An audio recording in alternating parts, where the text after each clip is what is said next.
Hello, and welcome to another episode of Just Wing It with KSP RP-2. So, when in the last episode, when we left off, I was deciding what kind of rocket to use for the first satellite contract, which, well, we haven't accepted the program yet, so I don't know the parameters. And I've come up with two options. And yeah, they're just derivatives of this rocket. So here we have the RD-100, but it should be the, yes, RD-13, which we still haven't unlocked. We are working on the tech node.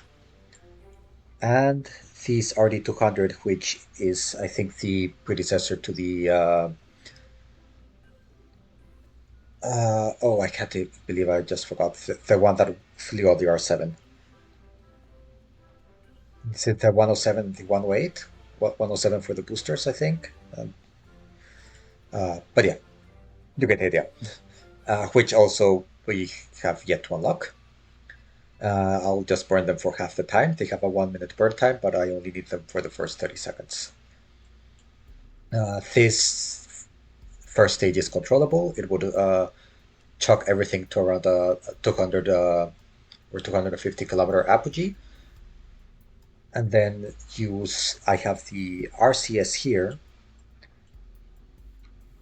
so that I can control the whole thing while using just this one avionics unit that is attached to the first stage. Point in the right direction. I do have some separation motors here, just to one side to stabilize this. I had to reduce all the fuel because otherwise the spin was crazily fast. And then just shoot these two stages unguided towards the horizon, spin stabilized. And yeah, it's a bit iffy, like exactly how much spin is needed to have them fly straight and how much is too much, and they start losing control just from the centrifugal force and probably some mishandling of physics forces from the program. The second option is to fire these from the start to spin stabilize it, but still have the straight edge so that the spin is most important at the beginning, where the our speed is not enough to get like control from the airflow in the wings. These fins are not moving, but just the fact that you have the wings will help to aim it in the prograde. Uh, and then um, as the rocket goes up, the fins will dampen the spin, and then put this avionics unit in the second stage, adjusted for the mass, and have the second stage fire immediately after the first stage is done, and have it point at the horizon. I don't know if this engine is able to has any roll control. Probably not. But then hopefully it will still be able to uh, control the craft enough, even if it's spinning, to aim at the horizon. I'll have to test that. And then the last stage is unguided, spin stabilized. So I just came up with that idea after I had done testing. I had decided on the first version, like, well, this version of the rocket first. That's why I don't have the second one built. Um, but yeah, that would be lighter. So not yet, but I'm going to build a launch complex that can build this rocket configuration, which is the heaviest one. And then since we have a margin of error, I can then build a smaller rocket or like have more of a margin of like mass margin to add scientific instruments and such for the future requirements of the program. But we do have 10,265 meters per second of delta V, so that's more than enough. We need around 9,500. Okay, so now for this episode, let's go for the rocket plane. Okay, here we are. Yeah, this is the jet engine, but I'm just going to use the body that we already have these tanks tooled as the basis, but everything else will probably change. So first of all, I'll keep the canard just in case I want to use it. But let's also keep the landing gear. And we want to use the X-15 cockpit. I'll try to see if I can either do like a fast forward time lapse of the design process in some places where I'm fidgeting with the wings or everything, but I still haven't learned that. So if not, I'll try to cut the, like, let's say, boring parts. But first we need to talk about we don't need air intakes, so that can go as well. About the engine we'll use, because so one option is to use three XLR11s, or maybe even four. But I want to compare that to the XLR25, which is the one for the X2.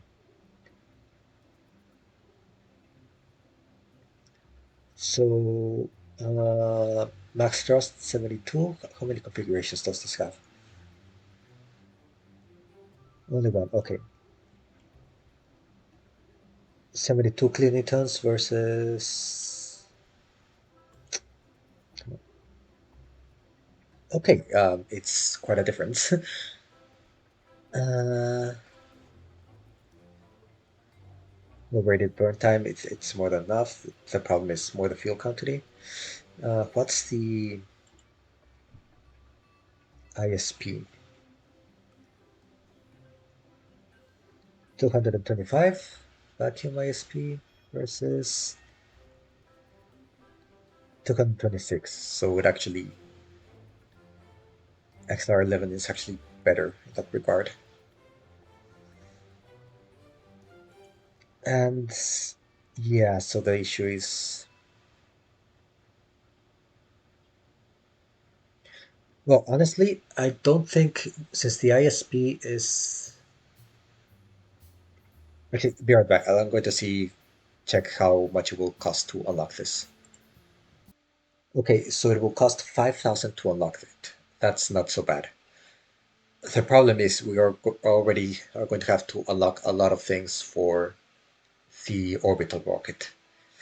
So I have to keep that in mind, but let's test things with the XLR25. It looks a bit weird, but okay.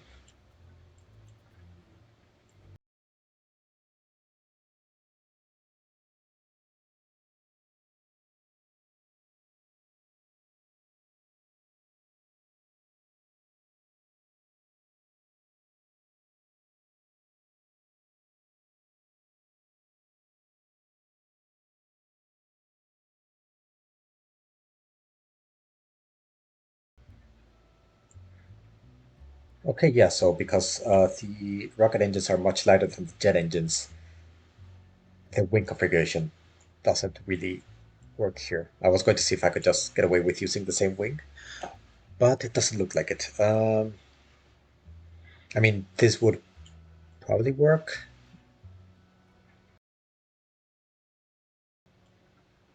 You know what? Let's try this. I think in was it a thing in newer PSP versions that you could set priorities to which fuel tank drains first? I never played with that. I don't know where.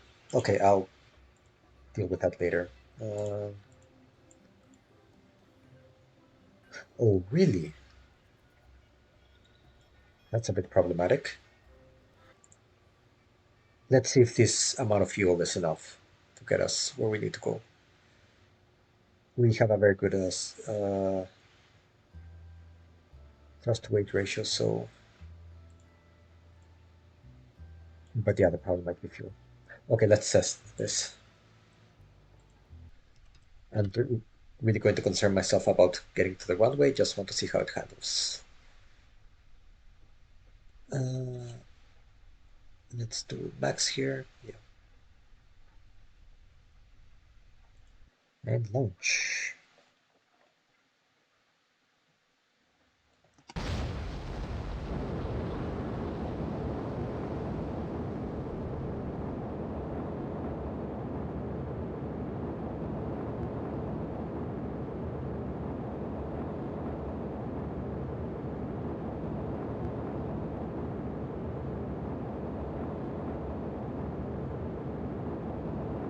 Let's go for a 45-degree climb.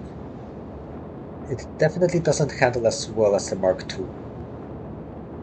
Oh, what's struggling?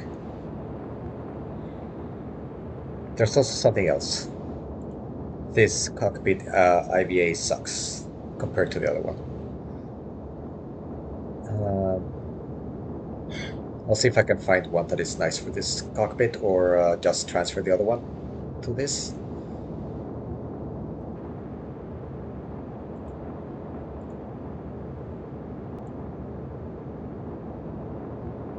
Oh, we're losing control. We're losing control. Bye.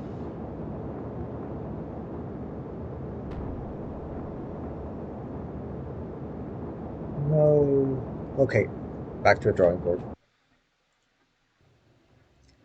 Okay, so the first question is, was that an aerodynamic problem or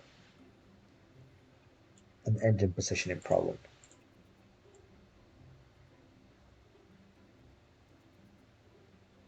Yeah, we might want to raise the engines to be more through the center of mass. Then it didn't look like I was going to have enough fuel, so I'm going to fill that engine and I have to modify it, and then unfortunately it means we won't be as stable when gliding. We'll be a bit nose heavy, but well, let's see how it handles. It also means we'll have more pitch authority with the control surfaces much further back. So at least that's a good thing. Uh, let's just do this.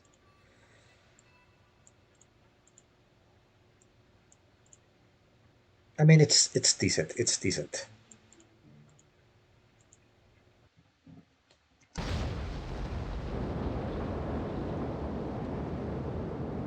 And I forgot to turn the atmospheric autopilot. Okay,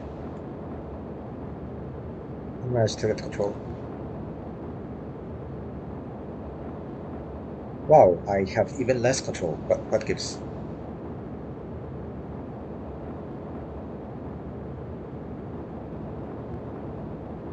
Wait, why is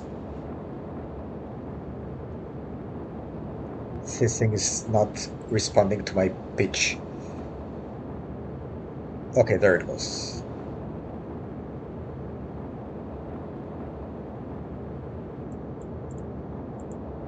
Okay, so at least it's good to know that it's draining evenly from all tanks. I think that's a feature from the like engines that are meant for aircraft drain evenly from tanks instead of following the normal like stage order or like structural order.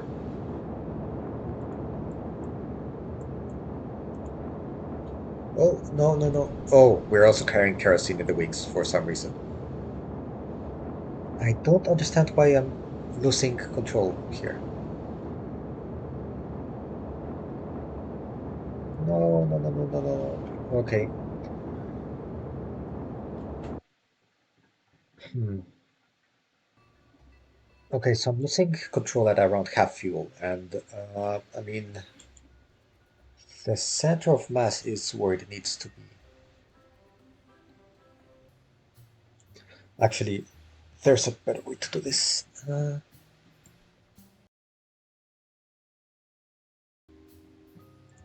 Okay, let's see if it was the engines. That should be good if it was them. Okay, we're at 50 kilometers, which is where we were starting to flip out before, and the pitch is starting to struggle. So I don't know what. gives here. Yeah, we're about to lose control again. Ah!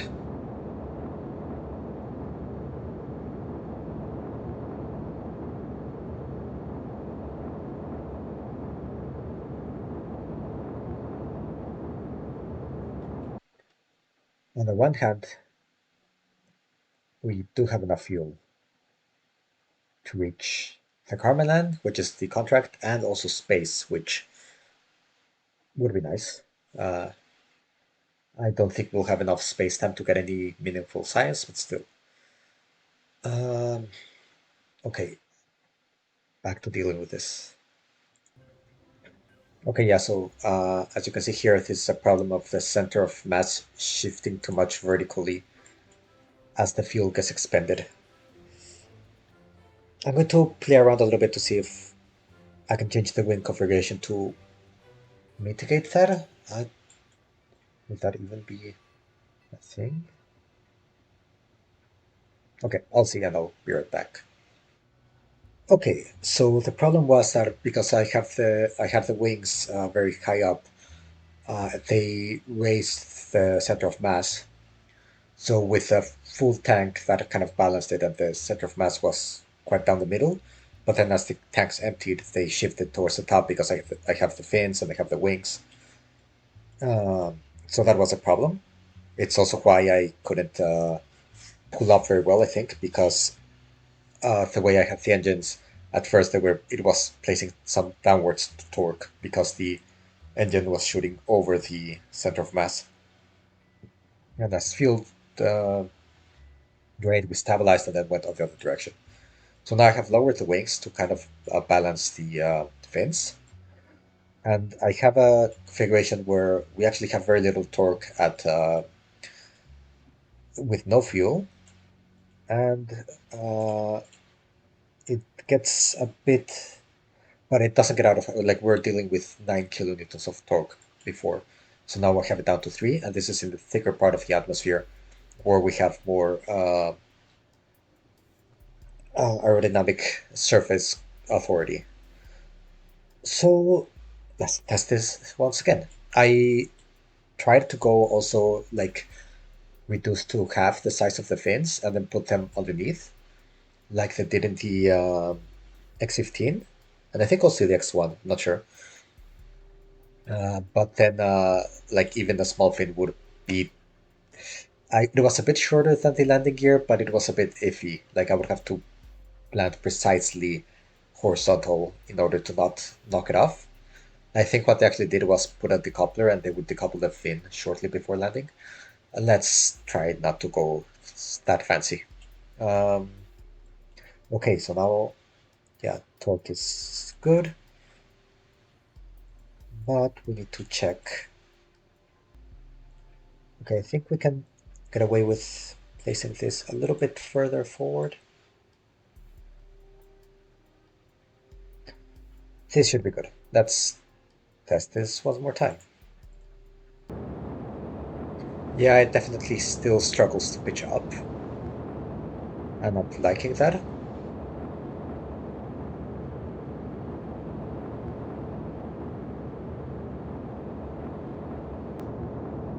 You know what I completely forgot about? RCS. So this re-entry might be a little bit tumbly.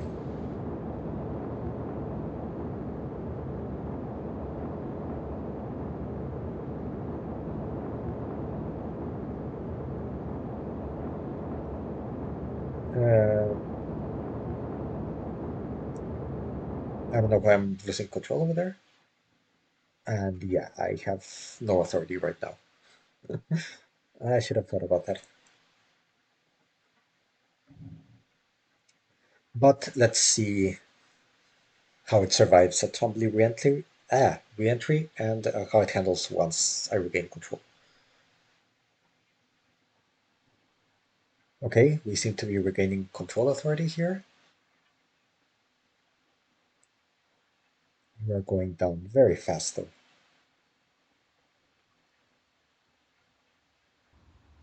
Okay, and now we're flying quite decently.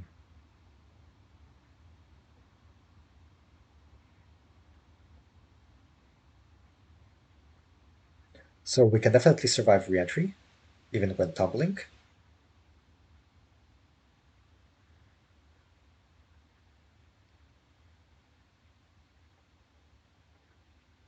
Now the question is, how does this handle at low speeds?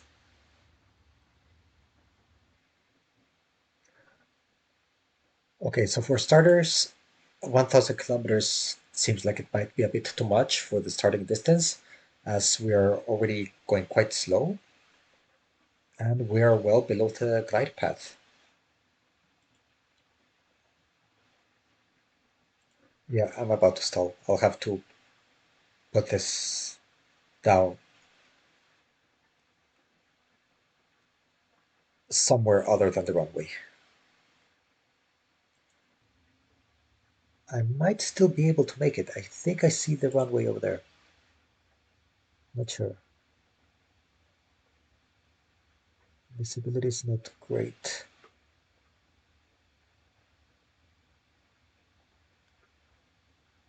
But at this glide slope, I am maintaining my speed, so it might be possible. I think I was just imagining things. Oh no, it's over here. Yeah, so we're still below there.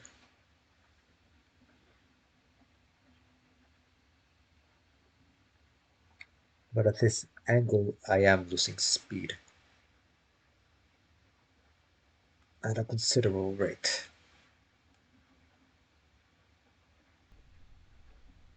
Okay, look, it looks like I did manage to get this into the glide slope.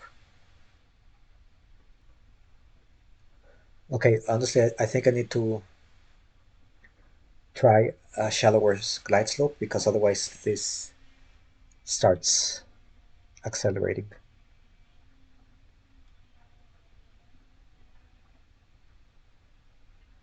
I have some brakes right now.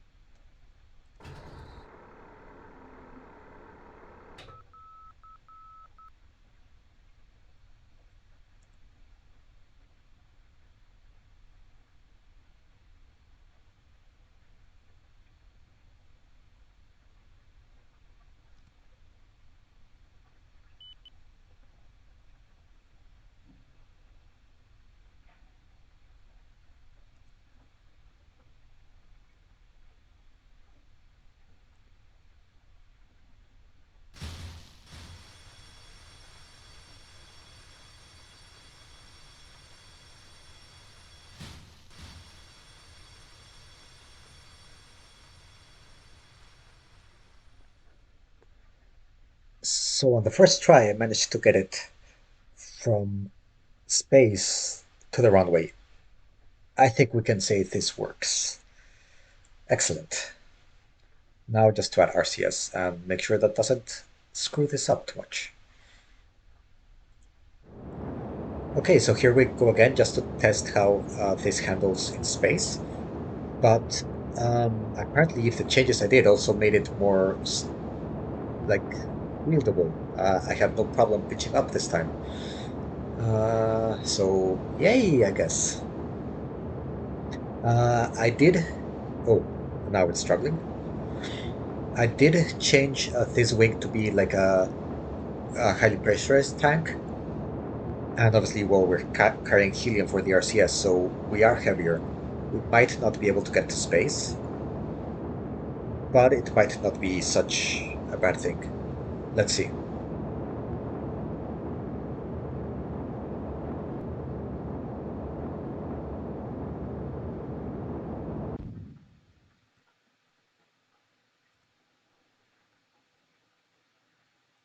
Okay, so we barely get to space, but we get to space. Um, well, it doesn't matter right now, but I need to remember for the real deal to start the crew report. And now the question is the RCS working? I don't know this and that. Okay, for starters, I need more helium. Like, I've just moved the controls a little bit, and you can see we're already one third the amount of helium down. And I have very little roll authority. I put the RCS thrusters here, and I don't know why it's firing right now. Okay, let's do this.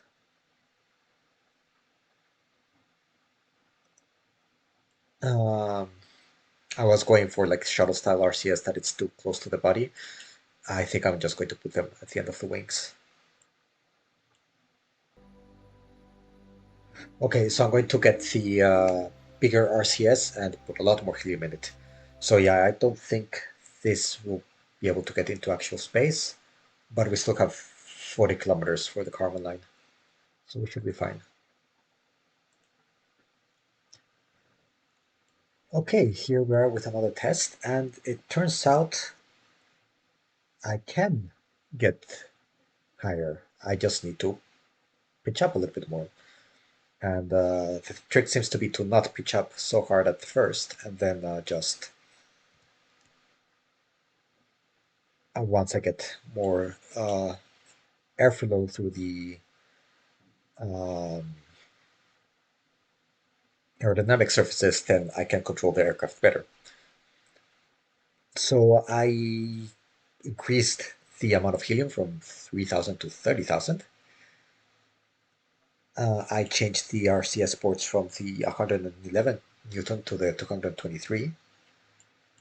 And the ones that control roll, I moved them towards the tip. So let's take off SAS here and see how this behaves.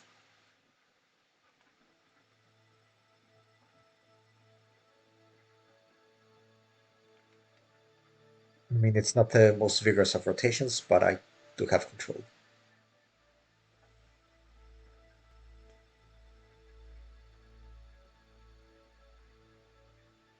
I'm trying to pitch towards the horizon, roll a little bit to the right, and now I'm going to level out the roll. That's also, yeah, that works.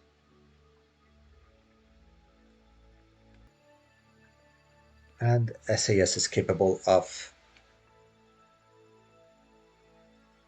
contracting the rotations. Perfect.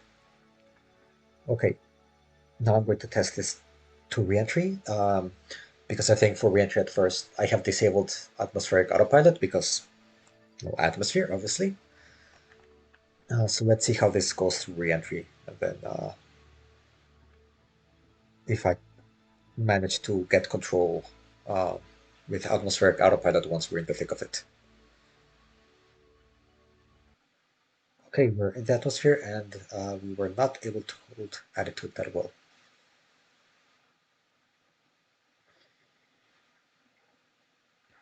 To be fair, it was a tall order to ask it to hold attitude that at such an attack angle of attack. Oh, it's not liking this. I'm not moving controls here. It's all the SAS.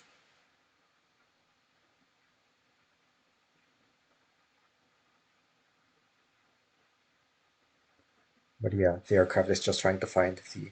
Okay, SAS is off, trying to rely on atmospheric autopilot.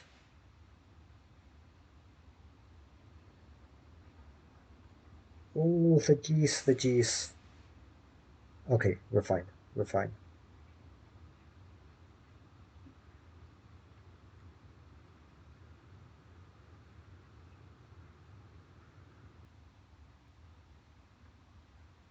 Okay, so I think that was a bit too hairy. I don't think we should go past 150 kilometers in altitude.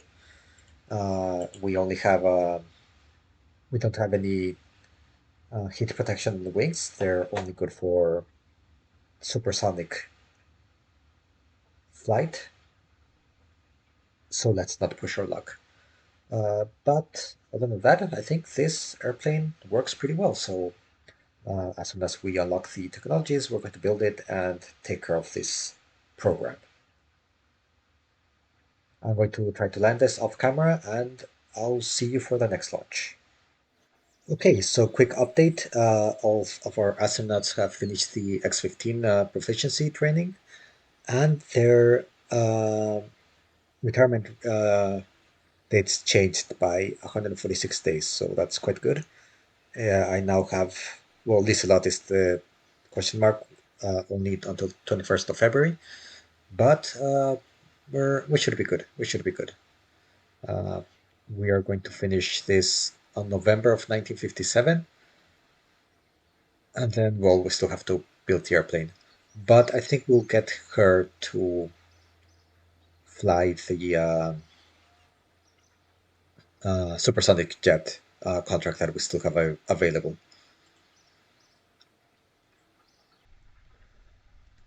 Okay, so here we are on the launch pad with the advanced biological capsule, and I need a refresher on. So, if I remember correctly, I wasn't sure if our previous mission, like this one, broke the 3,000 meter per second speed, but I did have a normal biological sample capsule piggybacking along on the side, and I think I removed that just to make sure, but I kind of forgot to test that, so yeah, here it goes. Now we need the script for the film return, not for the biological, because that one just went straight up. And here we need side speed as well.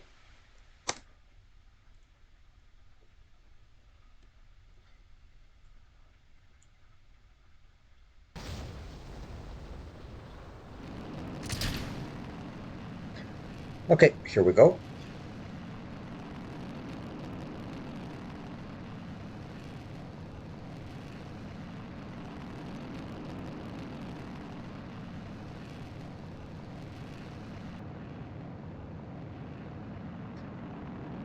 Okay, yes, we made it.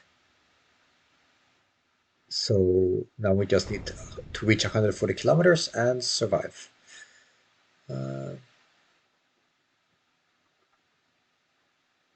Wait, it hasn't. I hope I don't have to achieve the speed above 140,000 kilometers. Oh, really? That's just rude. Hmm.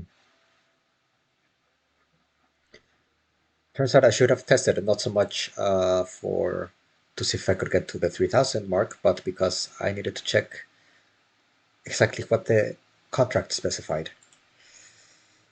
Okay, well, we'll still get some science out of this. Very little, though, because it's the advanced biological sample capsule. Um, I'll see about altering the trajectory to get this instead. Okay, so here we are with the final mission for today, and it's the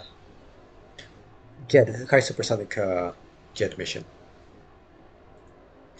So we have to keep above 650 meters per second, well, between 650 and 700 for 3 minutes at level flight. And I'm going to, so the mission profile is right now I will turn to head west soon. I will go west for the duration of the mission. Like, I mean, these 3 minutes, then turn around and go hypersonic again, or Mach 2. And the reason for that is to get as much of the Mach 2 experiment as possible. Okay, we're at speed, but we are getting high dynamic pressure. At least the indicator is going off here, so I'm going to try to climb a little bit more. Okay.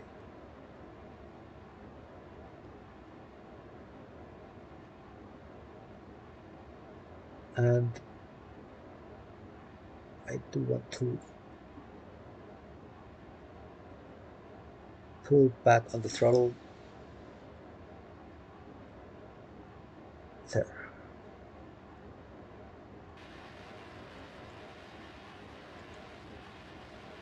The experiment is running, and we have 11 minutes left. Good.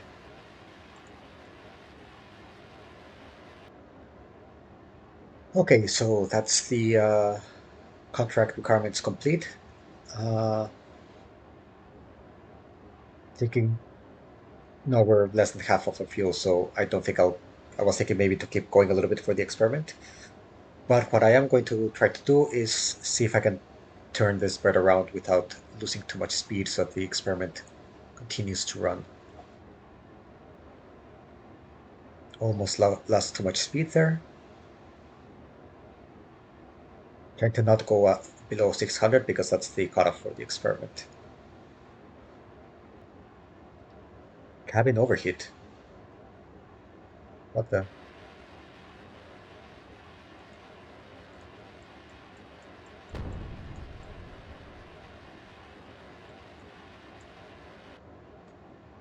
Nothing else seems to be saying there's a problem. Let's. Why is the. Okay, the row itself. Okay, I lost my speed, but let's get back into it. Okay, I'm getting complaints for high dynamic pressure again. Start trying to go up slowly.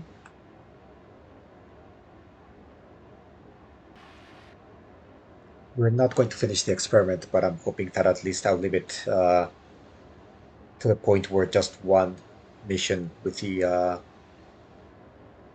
a rocket plane will be enough. Okay, no.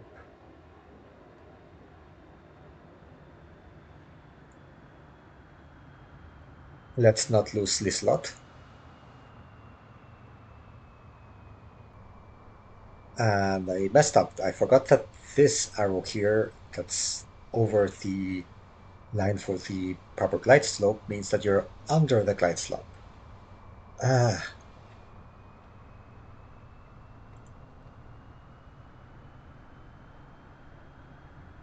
so yeah, I'm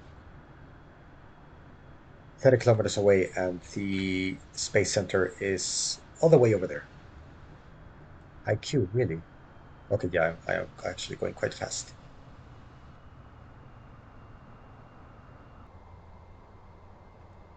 Okay, here we go. Now we're in the glide slope.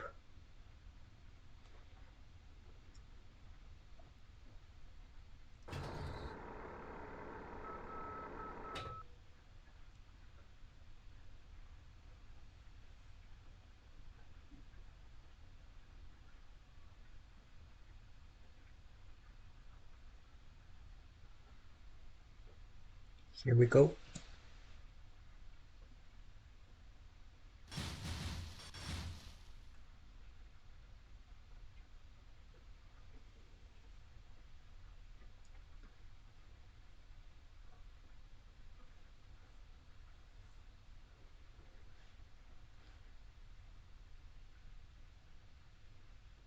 Not my best landing, but any landing you can walk away from.